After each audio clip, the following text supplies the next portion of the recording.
Hi, welcome to the Cinematography Salon podcast, a show about celebrating cinematography and inspiring both the current and next generation of visual artists, exploring the latest trends, techniques, technologies, and culture, and featuring exclusive interviews with some of the most talented and innovative cinematographers working today. Hi everyone, welcome back. My name is Peter Pascucci, and today I'm joined again by Oren Sofer and a really special guest named Jon Bregel. Jonathan is a cinematographer who founded the production company Variable and has since transformed the company into a community focused on wellness. He's managed to build a really amazing community, both online and in person, that's centered around personal growth and awareness around mental health. Jonathan also runs the podcast Variable, in which they dive into a lot of these topics and have some really amazing guests. So we're super excited to hear Jonathan's journey today, and welcome, Jonathan, and thank you so much for being with us. First of all, thank you, Peter and Oren, for having me here. It's a pleasure to be a part of y'all's community as well. And just kind of want to get started by just, for anyone who doesn't know you or know Variable, I'd love to just hear briefly kind of your story and how you arrived where you're at today. There's so much to say about the story. I initially got into filmmaking when I was maybe sixth grade, making skateboard videos with my parents' camera. Just fell in love with it. Skateboarding was such a community thing, such a fun thing to do. It's such a creative thing. Everything spawned from there. It's just the activity of, I didn't even think about it as making films. It was more just making videos. I never got into this industry because of a love of film necessarily. It was more of just making things, making videos with my friends. I guess that interest deepened when I was in ninth grade. I broke my arm 2 times back to back. So I sort of became like the de facto filmer for my friends group. Started making skate videos and like selling them in school, and quickly realized this is a hobby, but it's also something that you can do professionally. I also had an amazing photography teacher in high school who was like really instrumental in myself and a lot of my friends' creative lives throughout high school. And he was really supportive and just kind of opened my eyes up more to like the emotional connection and the meaning behind an image. So that played a huge role. And then when it came time to apply to colleges, I didn't know what else I wanted to do, really. I mean, making videos was the only thing that I really wanted to do. And so it was kind of actually like a long shot when I went to film school, because I still didn't understand anything about filmmaking, didn't aspire to make films. It was more just like, I think this is something that I can do and I enjoy it. I enjoy the act of doing it. And I went there, and fortunately for me, I just fell in love with it. I fell in love with the collaborative process of it. I realized that my sort of superpower in film school was that I just loved making things so much. Like it was so much more about just coming together with friends and making anything. It didn't really matter what it was. And so quickly my film school sort of turned into spending a lot of times on weekends and even during class, missing class to make things with friends. And that was sort of my film school experience. And I met a lot of people. Khalid Mutasib, who's a cinematographer, we met in film school. Paige DeMarco, who's one of my best friends too. She is a producer that I worked with throughout my entire career. We met in film school. My friend Brad Burke, who's a gaffer, but we've done all sorts of things together. We met in film school. Several other people, but we had this little tribe of people that came together, and we just loved learning together. And we all moved to New York City around the same time after film school. And so we continued making things. That's just sort of how I got thrust into the industry in New York City. Was kind of like a collective effort of like passion and interest and just figuring out how this whole thing worked sort of step by step. And I would say that's, I don't know, what, chapters 1, 2, and 3 or something. That's great. No, it's so funny. When I was at film school in New York, as I was sort of entering the industry and starting my professional journey, Variable was like this sort of legendary status kind of production company that was doing really cool work. And Vimeo was like the currency of the land at that time. I just really remember like seeing your guys' stuff and the projects you were making and feeling like that's the goal. Like this is an aspiration to try and reach to. It'd be curious to loop back to this in hindsight, but just to go back to that time real quick, what do you think were some of the factors that contributed to the success of your production company? And what were some of the highlights, like maybe some of the fonder memories or projects that you guys worked on at the time that you kind of still think back on with rose-tinted glasses? Yeah. As far as success outwardly, like how it appeared, like Yeah. we had this great company and we created great work, and that's all true. What I would say attributed to that was a group of passionate people, a group of talented people, a lot of curiosity, and a lot of inexperience in the industry. Mm-hmm. So all those factors together were at the foundation of the business, and we were just going, we were just really excited. And when opportunities started pouring in, it was just like, it was all just exciting. And we didn't really know how the industry worked at all, at least in the commercial space, definitely not in the commercial space. And Right. so it was just like lesson after lesson after lesson. And that in and of itself was stimulating. And that's, I think, how our company grew so tight and our bond was so strong, because every day we were learning these huge lessons together. And there was a lot of like just power in that equation. By the way, I wanted to add and forgot to mention earlier that your story of what brought you into filmmaking really aligns with my theory that there are 3 pathways into cinematography, and everybody falls into one of these 3 groups. You were either a skater or some sort of like extreme sport person. I know there's some snowboarders and that kind of thing, or like a film geek or a photographer. And one of those 3 things has funneled people into cinematography consistently over like the last 20 years. So I love that you were a skater. Yep. It's fantastic. Yeah. Tell us what happened next. So you guys had a production company. You were starting to get commercial bids. You were creating projects of various sizes and achieving success. What was the change that happened for you at a certain point that caused you to maybe rethink the way that you were doing things, and then also sort of reimagine the company in more recent years as more of a community that's focused on wellness and bringing industry folks together to talk about things that we don't really talk about much? Yeah. I think what changed ultimately was I just wasn't enjoying it anymore. It just felt like such a slog, and I'd felt like I learned so many lessons and was just constantly learning, and the gears were constantly turning for, I was like 7 years or almost 8 years. It just wasn't fun or enjoyable. It's like, it just didn't feel like what I signed up for. And so it just kind of ran its course. I think, the way I see it now is like all good things aren't meant to last. It was an amazing incubator. I think we learned so much, and we're all stronger because of that. All of us, meaning the people at the company, and everyone's gone on to do incredible things. But I think we just kind of, everyone didn't burn out, but I think just the spirit of the business and of the company just sort of fizzled out. The core team, we didn't really have staff turnover, it was just a core team more or less through the entire time. We just kind of like went through the trenches together and kind of learned what a commercial production company does and how it operates and what it is. And it took us, 7 or 8 years to learn that.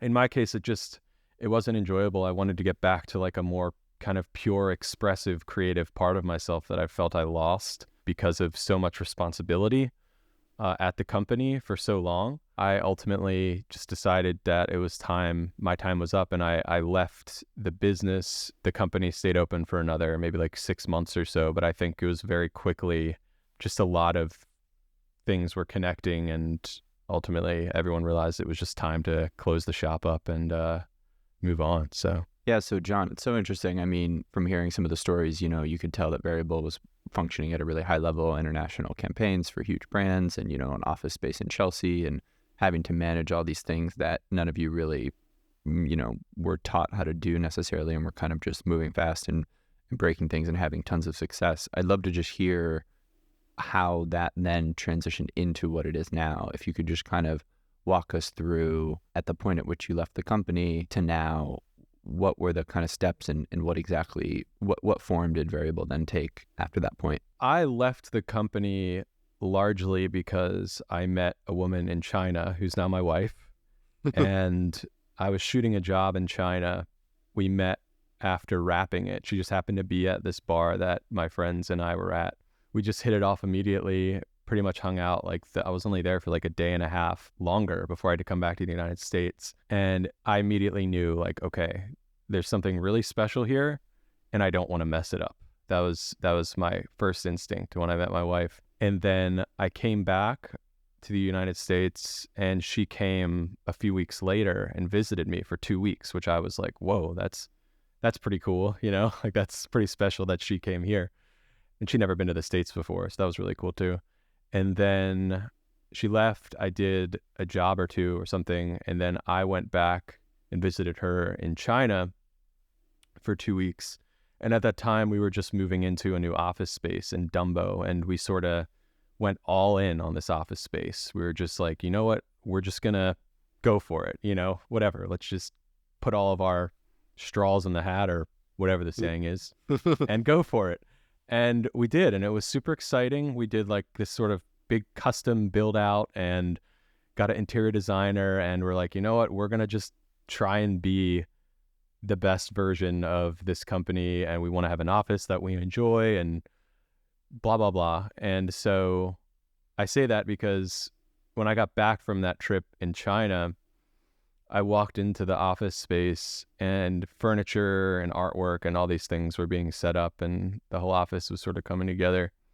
And I had this out of body reaction. As I understand it now, at the moment, I was like, what is going on here? I just felt this immediate sense of overwhelm and like dread.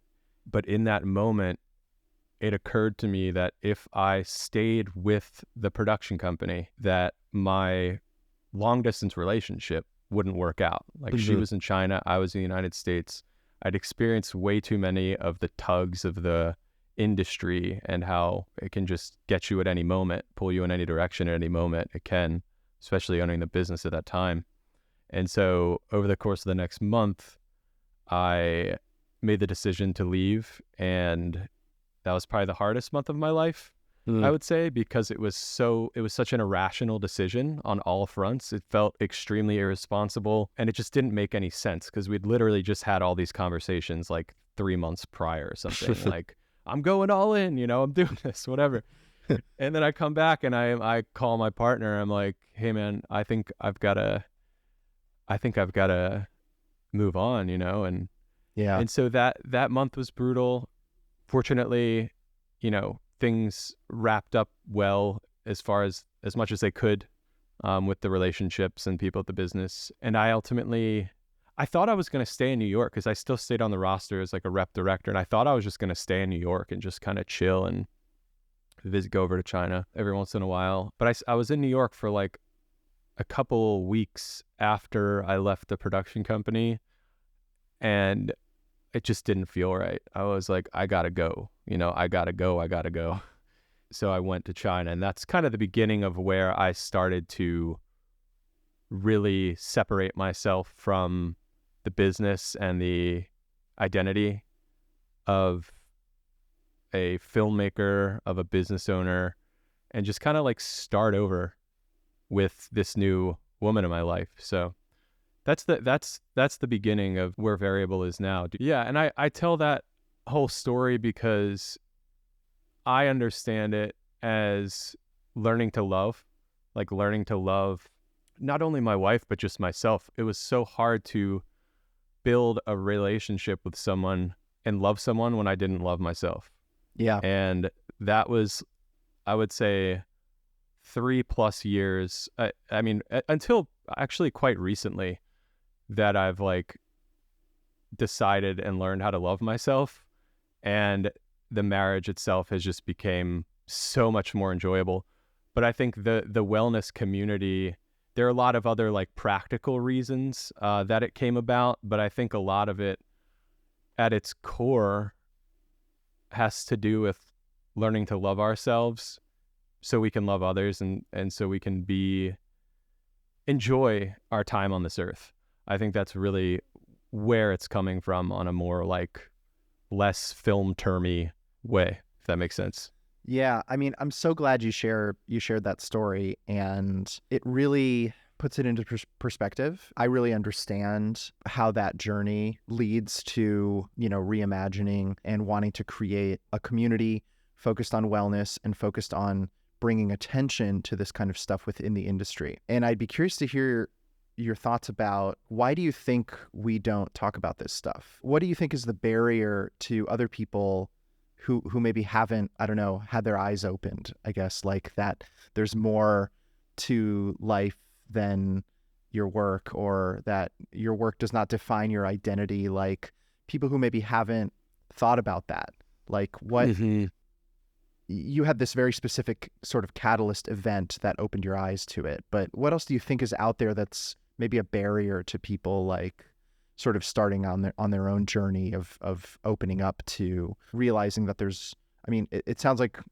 a kind of Walter Mitty cliche almost to say like there's more to life than this, but I think it's something deeper than that. Like it really is, there's something primal about like loving yourself and being at one with yourself and at one with your place in the world. Yeah, I think, and this is something I'm learning a lot recently, is just like, I'll speak for myself. Like, I care, and I cared so much what other people thought about me, like my whole life. And I shouldn't say my whole life. Actually, I know specifically when it started. It was in ninth grade.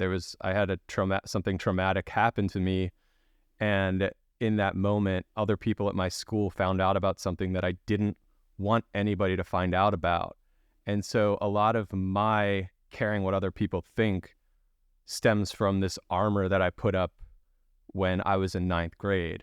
And largely through the process of therapy and a lot of practices that relate to wellness, I've been able to identify that and sort of reshape the story that I was telling myself my whole life. That's my story. I know other people, a lot of things relate to parenting, but a lot of things to trauma, et cetera. Like, why do we care so much what other people think? And I think for me, I was running from that my entire life.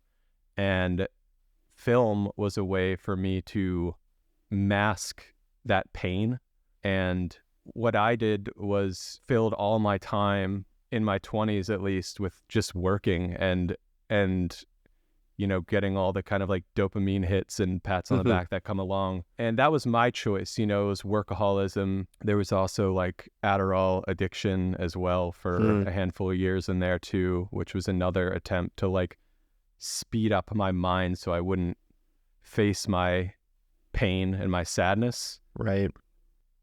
So your question was more generally about like, why do filmmakers, according to filmmakers, but I think what I'm talking about is like, I think this is like the problem of our world, of our time. It's like not facing our sadness and our darkness and our pain and finding the best vice, whether that's, food or work or drugs or exercise or whatever it is, to feel better about ourselves on like a surface level. Yeah, I think this is so powerful and important. And yeah, I really commend you too for just like putting yourself out there like this and kind of not being afraid to like address these things just head on. There's definitely not enough of this, and this show is definitely trying to bring more of it out. So really appreciate it. I think my mind is going towards like this idea of vulnerability in general, and I kind of want to just hear from you about your experience of entering into this space of putting yourself out there and sharing these stories and being very vulnerable. And,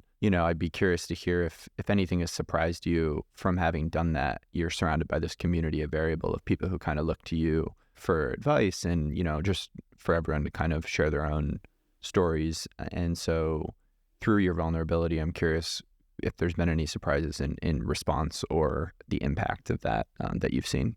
I think to answer the first part, like why vulnerability or like why share my story, I think it's because for so long I was just holding in so much about my experiences and my thoughts. And as a business owner of a company that's like very externally facing, I felt like I didn't want to share what was really going on with me the whole time, because I felt other people might think, oh, this company's failing, the owner's weak, he's expressing weakness. And so I just kind of had a guard up, and a lot of my relationships weren't really as deep as maybe I thought they were at the time. And I can say that now in hindsight, because I think there's a real richness and depth to a lot of my relationships now, because I'm comfortable expressing truthfully like what I'm experiencing and what I'm going through. There's a lot of like healing in that, and I wasn't doing that in my 20s. Everything kind of like related to just the work or the jobs or the techniques or whatever wasn't really going on within me is sort of like, yeah, I just didn't want to express. I saw it as weakness at the time. And I think it can be hard to be in like a leadership position and have the responsibility of like a staff and everything. And I think that's a whole nother challenge to navigate. But I think now that I don't have staff and I don't have that type of responsibility, I felt much more of a liberation to just share and start opening up about like what that whole period of my life was really like. If anything, just to like get it off my chest and just start working through it, you know? I'm also curious, like, you know, I feel unfortunately that some of the best work, I guess you could say, is made in this kind of pressure cooker environment of like repression and a lack of self-love and hiding from the truth and all these things. And I'd just be curious to hear like what you think about that as it pertains to our industry specifically. Like, at least what I see or what I'm hearing from your story to some extent is that like, despite the fact that you maybe weren't fully showing up for yourself during those years, you were still making incredibly impressive work, and you were winning jobs and, you know, working at an extremely high level. And so I'm just curious whether you've noticed any trends in our industry of that being something that our industry likes to see or likes to perpetuate, hustle culture and kind of expecting people to work extremely long hours and kind of not really leaving any space or opportunity for kind of reflection or sort of like sustainable working conditions or anything like that. I'm kind of just curious if you've noticed that in our industry specifically. Yeah, and I would say I don't think our industry necessarily likes to see that. I think we enjoy the spotlight, and our industry just rewards our insecurities. It's like kind of like a cycle, you know, and it's a strange industry because a lot of the best work is created when we pour all of our emotions into the work, and you create something that's like almost palpable and award-winning. And so it can suck our entire emotional lives away from us if we're not careful. And I think that's the biggest struggle that I fell into, was feeling so affirmed in my emotions when I would pour all my emotions into a project and I would get like a staff pick or some type of award, and I would think, wow, you know, my emotions are really valid, and they are in that one lane, being filmmaking. But outside of filmmaking, like, I was emotionally dead, completely dead. Like, I would go home to visit my parents and sleep on their couch all afternoon. You know, it's like, that's, for me, that's one of like the red flags that started to open me up to the fact that like, okay, there's a lot more to life than my work, you know? Yeah, I mean, what you got me thinking about, Peter, was this idea of like, I think there is a cliche in art in general that like good art requires pain to create, right? That's where my mind went to when you were asking that question, was, and that's something that I've always pushed back against mentally. I don't know if I've ever fully rejected it, because there's obviously a lot of examples of great art that has come from pain. I don't know if it's required. Like, I think that there is also good art that comes from joy, just as much as that there's good art that comes from pain. But I do think that there is something about the film industry specifically, only because I can't really speak to other art forms, that glorifies the side of it that is art comes from pain, to the point where you have like an entire mythos built around certain filmmakers, like Stanley Kubrick tortured Shelley Duvall on the set of The Shining in order to get this amazing performance, and then you find out like that's incorrect. It's a myth. Like, she was completely fine. It's acting. It's a performance. Kubrick, it was like, I mean, demanded excellence, but not a monster. Like, he did not psychologically torture people. He was, by the account of like his daughter who documented the filmmaking, like a very fatherly, kind of lovable New York, like chip on his shoulder guy. But the myth remains that the good art, The Shining, can only come from pain and suffering. Yeah, so I'm wondering if you have any thoughts on that, John, if this is something you've thought about at all. Yeah, I mean, I think it's pretty obvious that we all have pain in our past. I don't think there's anyone that has avoided that. If they have, let me know. Yeah, good for But them. I think the idea that you need to be like, have like really extreme pains, like, you know, whatever that is, like tragedies, you know, like tragic pain or whatever you might think of, like a big fight or a harm or I don't know, whatever. Like, my point is we all have pain, and it might not be what everyone else's pain looks like. It might be like a relatively simple, ordinary thing to somebody else, or like I was talking to you about, like my trauma in the 9th grade. To someone else, that might not be a big deal at all. But to me, that's a very big deal, and that's very painful.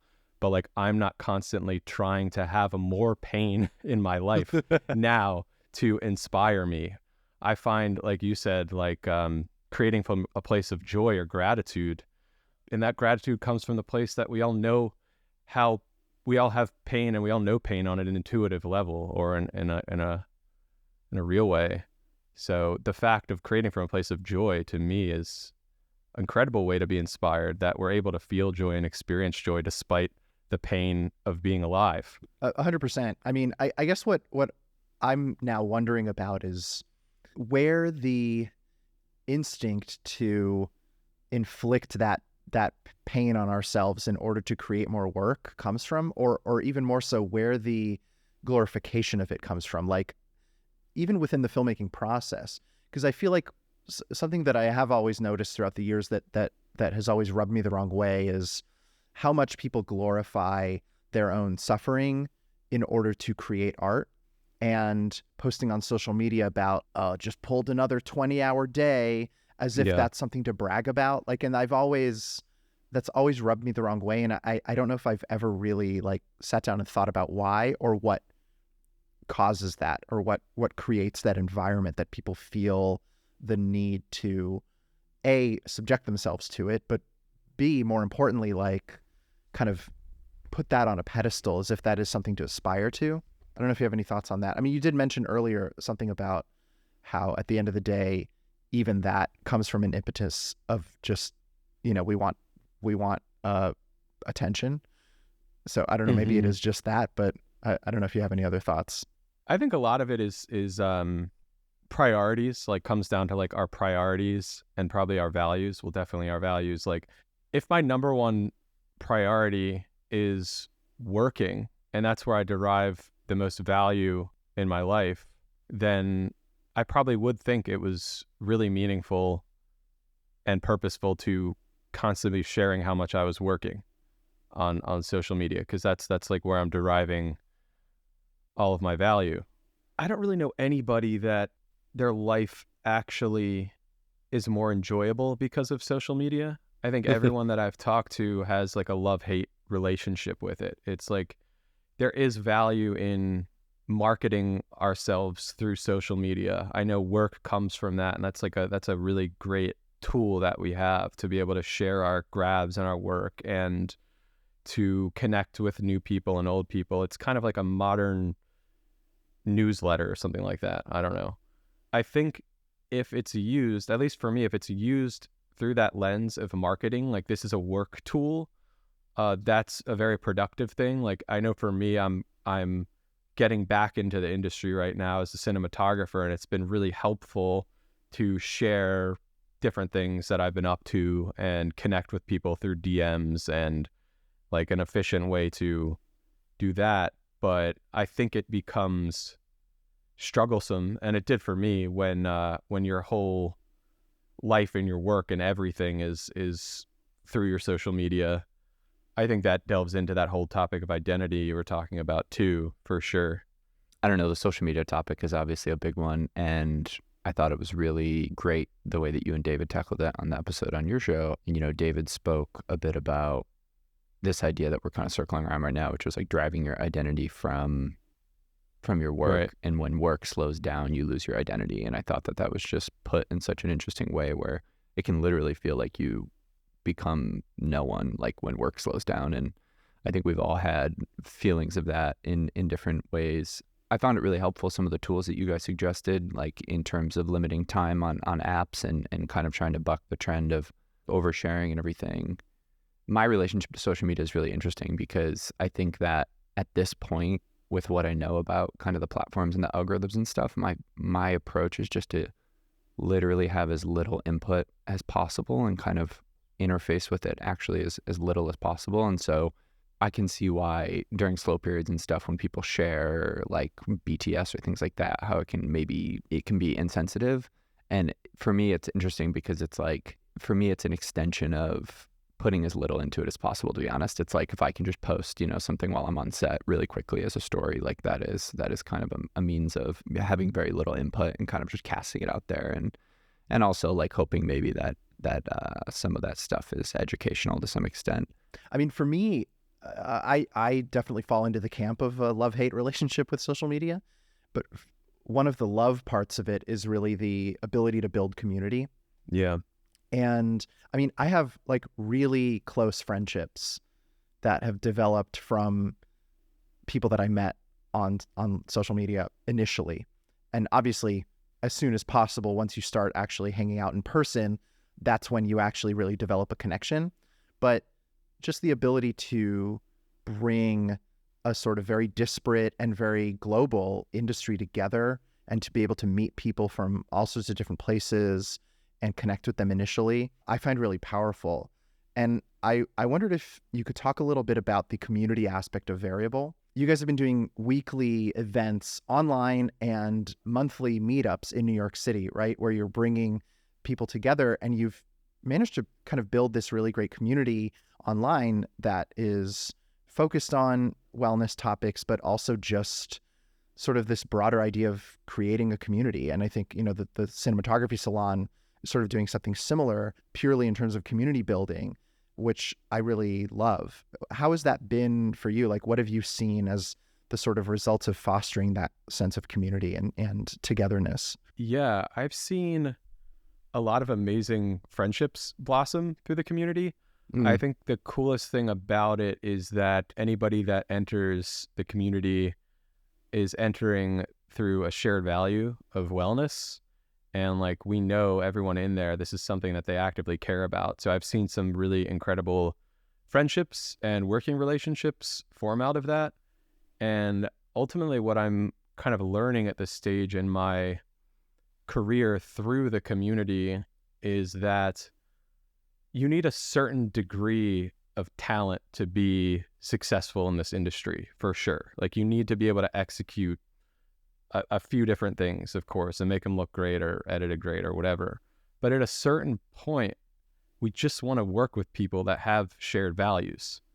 And so I'm seeing people work together that are from different levels of the talent pool, but they're coming together because they know that they have this one thing in common. They know that they're looking out for each other's lives outside of work, that they can have meaningful conversations that will help develop the creative, et cetera, et cetera. So that's been, like, I would say for me, the most rewarding thing of building this community, hands down.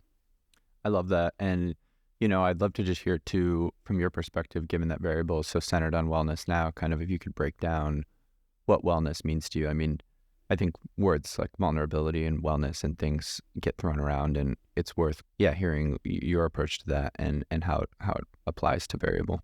Yeah, I would say wellness is a practice and a way of life as opposed to a particular goal that we're measuring ourselves up against. I find like goals sometimes we can put so much pressure on ourselves to achieve it that we're not necessarily enjoying the process.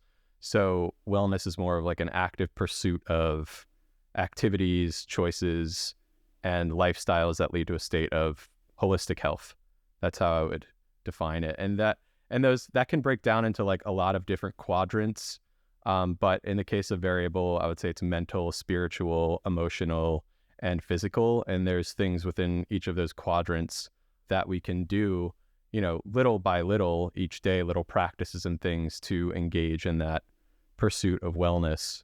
So all of the conversations that we have in the community are, I shouldn't say all of them, because there are some very practical, like film related topics that we have about, like networking and things of that nature. But a lot of the topics relate to those 4 quadrants, let's say. So conversations about mental health and therapy is something that we do quite regularly. Spirituality, a lot of conversations delve into spirituality, which has been really cool to see. It's a lot of stuff that conversations that aren't necessarily happening on Instagram, which was primarily my place of networking with other filmmakers in the past. Yeah, it's just been really fulfilling to connect with filmmakers in a more meaningful way for me. It's beautiful. I think, I'm thinking a bit about your work as a cinematographer and a director, and a topic that was brought up on your show that really hit home for me was this concept of relinquishing control. And I've been thinking about this quite a bit lately. And for me personally, as it relates to crew positions and you even touched on it a little bit with this idea that your skill levels can be far apart, but if your values and your approach are in sync, then sometimes the same sort of product can be made. And I don't know, I've been, in my experience, like just as kind of an anecdote, like I was talking to someone recently about how on set, sometimes I'll have like a first AC that I know well, like sometimes they'll be looking at the monitor and they'll say like, oh, it's a little too bright, isn't it? Like in front of the director or in front of like, the client or whatever.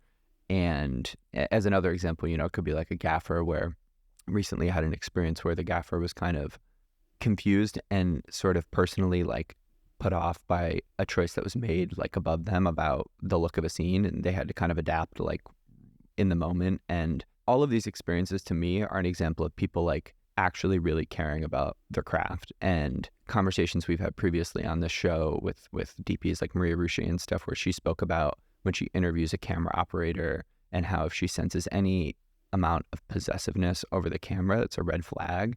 And so, yeah, I've just been like thinking a lot about the camera as like kind of a conduit for storytelling, and how there might be opportunities to relinquish control more and to democratize, this tool as a means to create a better story or create a better product. And I'd love to just kind of hear where you're at in terms of relinquishing control and the balance of kind of, showing up and making sure that you're fulfilling your role as a cinematographer, but also maybe where you've seen relinquishing control really have a positive effect. So my relationship with control, now that I'm like full on back in film again, has changed dramatically to where it was 5+ years ago. I used to be a control freak, and I didn't find much joy in the process. I proved to myself that you can create great work in that sort of possessive, controlling kind of way, but I also proved to myself that it's just not enjoyable.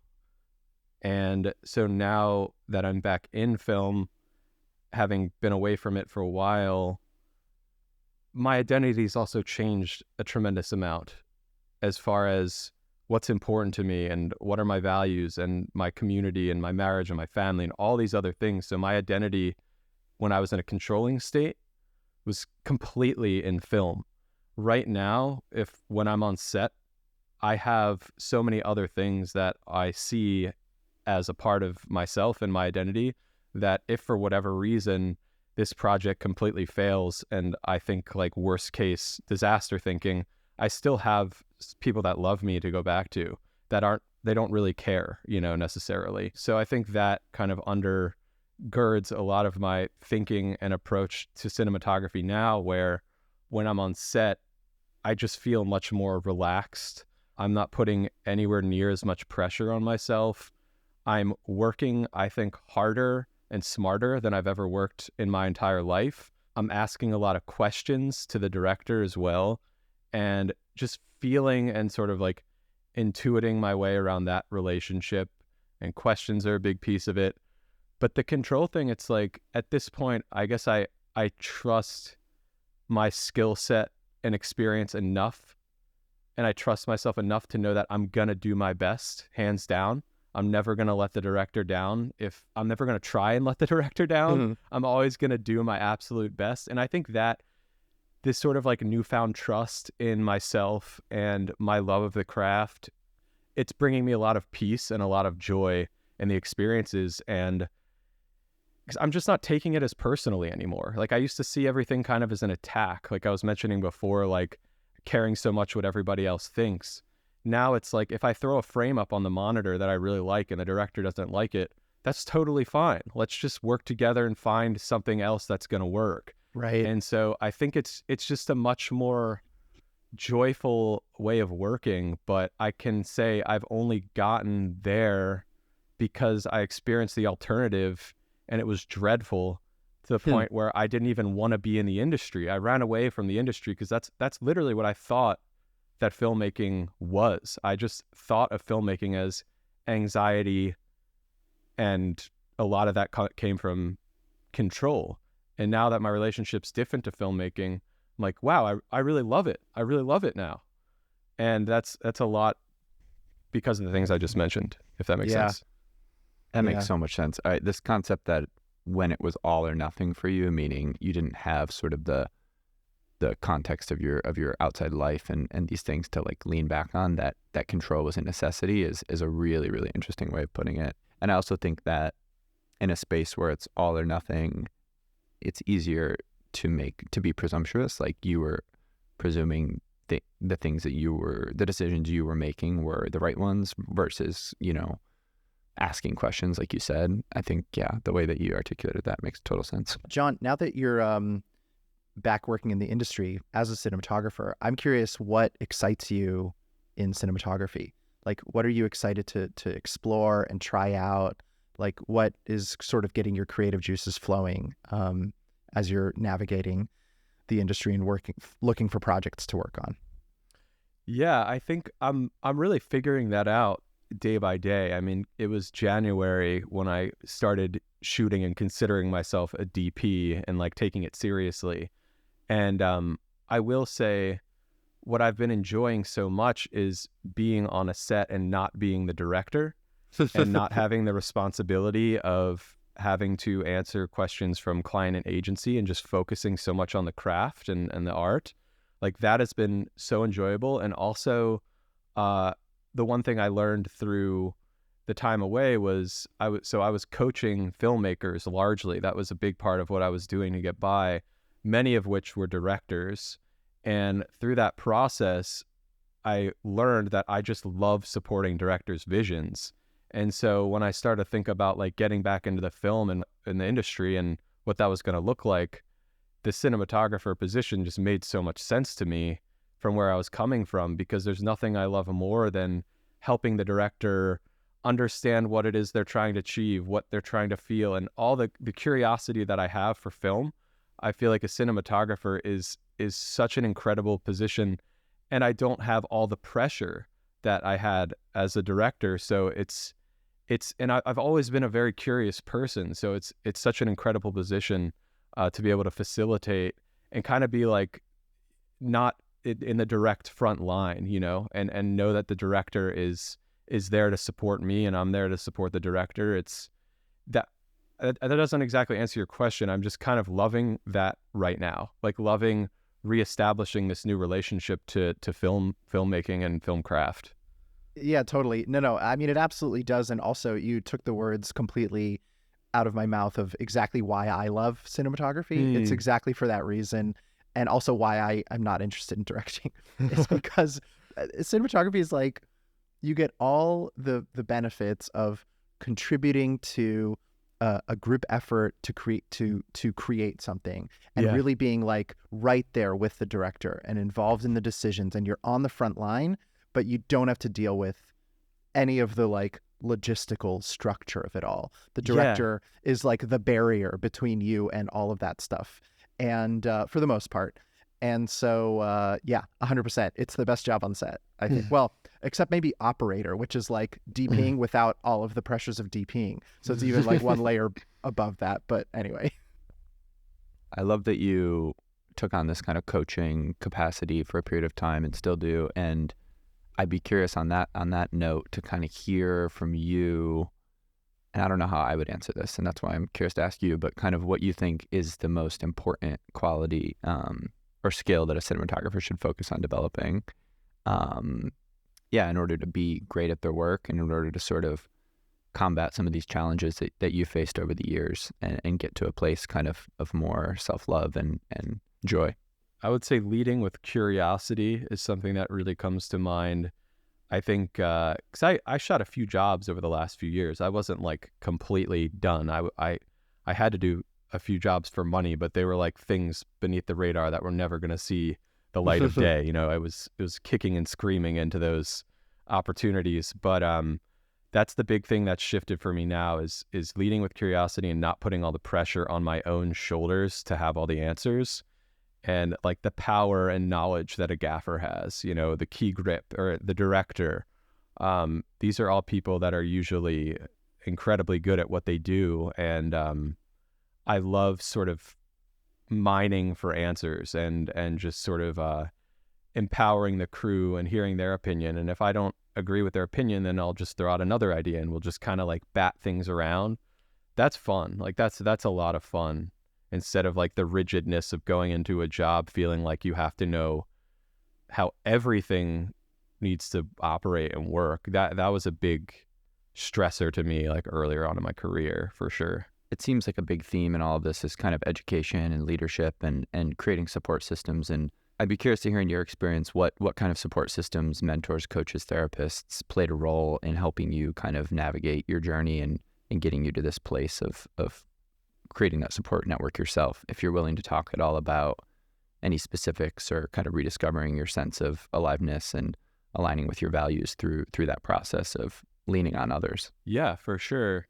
I will say my journey into coaching and therapy and all this stuff was not my own decision. It was actually my business partner at the time at Variable. He had suggested to me, well, I don't even think he suggested. He basically told me, you need to get a life coach or a therapist or I can't be your business partner anymore. So yeah, my journey into that world was through that. And I'm so grateful that he was aware of that type of stuff and gave me that sort of ultimatum. And so I started, my first experience in that world was with a life coach.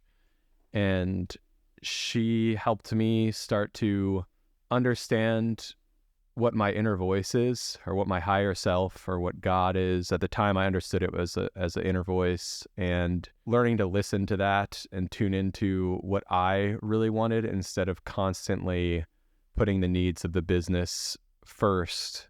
Just really identifying with that and recognizing how much power is in tuning into that. So that was my first exploration. I think I worked with her for like a year.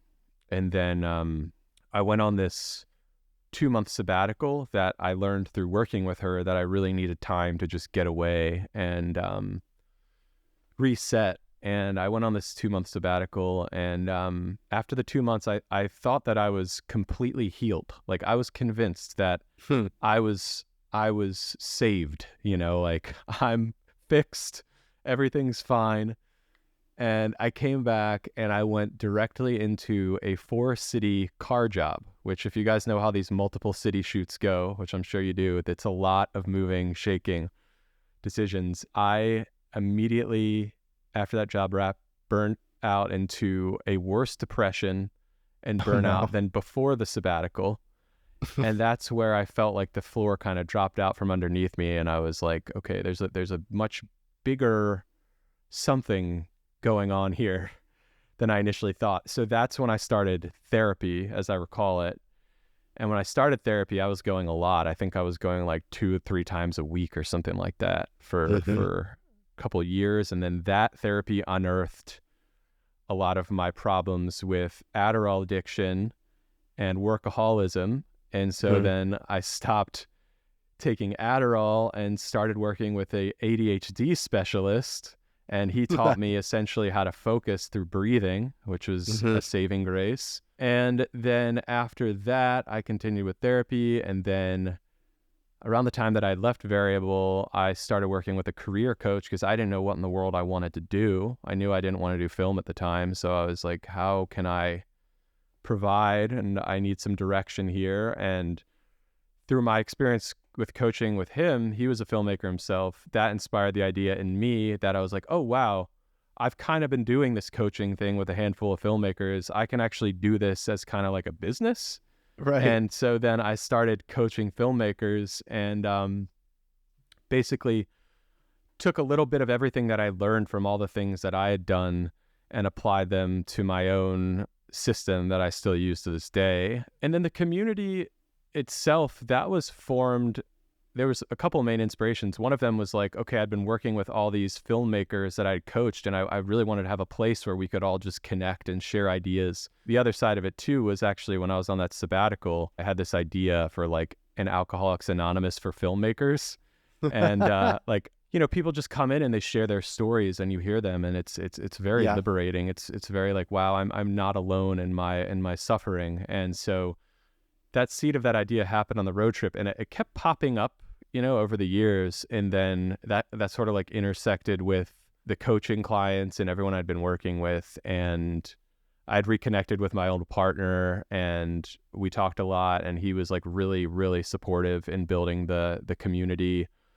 Yeah, ultimately launched it, having no idea what would come. But I did know at the very least there would be at least a couple dozen people in the community, friends, clients to connect with. And so we just kind of put it out there.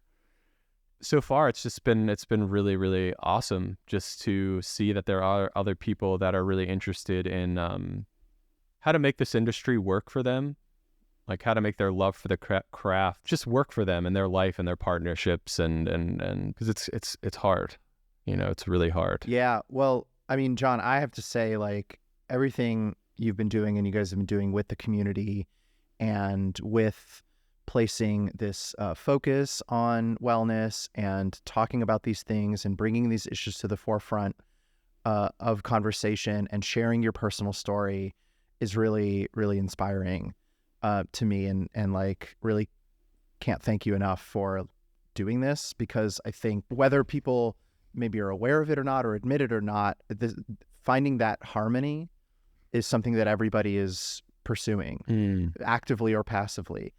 And I think that finding that harmony is really important, and it was very important for me as well, and took years to find it. But I do think it's really important. It's really, really amazing and great that this community exists, and that Variable is out there, and that people who are interested in learning more about wellness and learning more about finding that equilibrium and exploring those questions that they might have a place to go. And so to that end, can you tell listeners, anybody who maybe is interested in learning more, how they can get involved in Variable and what they can expect from joining the community? And also, I think we should mention the event next week as well.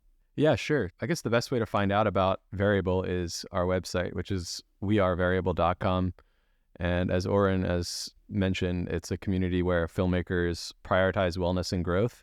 And it's a community, it's a membership community that we built through Mighty Networks, which is sort of like its own private social media center where you can connect with other members, post on feeds. There's a lot of different subjects that we've defined that relate to wellness and filmmaking. And then we have weekly events, at least one a week, on events that relate to wellness and filmmaking. And I tell people that the events sort of feel like group therapy for filmmakers in a way, not in like an invasive way, but there's topics that if you're joining the event, you usually relate to it. And then there's opportunity to share thoughts or just listen and hearing other people share thoughts about the topic. And I think that in of itself has been really enjoyable and healing for me, I will say. Yeah. And then the other thing that we've been doing for the past, I want to say 9 or 10 months, we've been doing monthly in-person meetups in New York City and LA.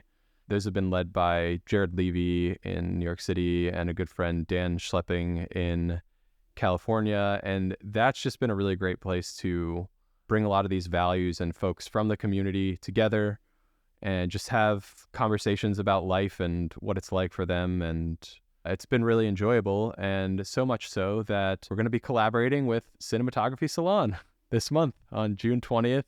My good friend David Kruta, who founded the salon, him and I go back until, I don't know, maybe 15 years ago on a disastrous feature film in Dubai that oh my God. that's a whole story in and of itself. But yeah, David and I have talked a lot recently just about community, because he leads the Cinematography Salon. I lead Variable. I know for me, I was just completely blown away when I started to look around and poke around and post a little bit in Cinematography Salon, just how much of an incredible, like, encouraging support system that you all have. I think that word encouragement is something that it's a spirit that I think we all share, like those of us that are involved in these different communities. And I think that's, at the end of the day, kind of what it's all about, is bringing people together, sharing information, sharing experiences. Couldn't think of a better community to do meetups with and sort of like share these values, and just hope that great things and opportunities. I think importantly, it's always great when you hear about opportunities coming from meetups, and like actual work coming from the meetups is really awesome. So yeah, I have high hopes, and if anything, it's just good to be around people again. Amen to that. I think that's a perfect place to wrap up. Jon, yeah, like Warren said, just really can't thank you enough. I'm sort of in disbelief that an organization like yours exists, because it's so needed, and it's just takes someone with courage and bravery like you to kind of spearhead it. So very grateful for your work, and incredibly excited for these meetups and to continue the conversation surrounding community.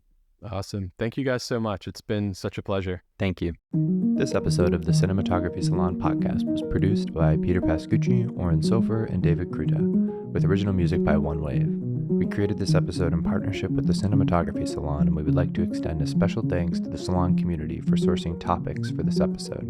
If you enjoyed listening to the episode, we encourage you to subscribe to our podcast and follow us on social media to stay up to date with our latest episodes and news. Thanks.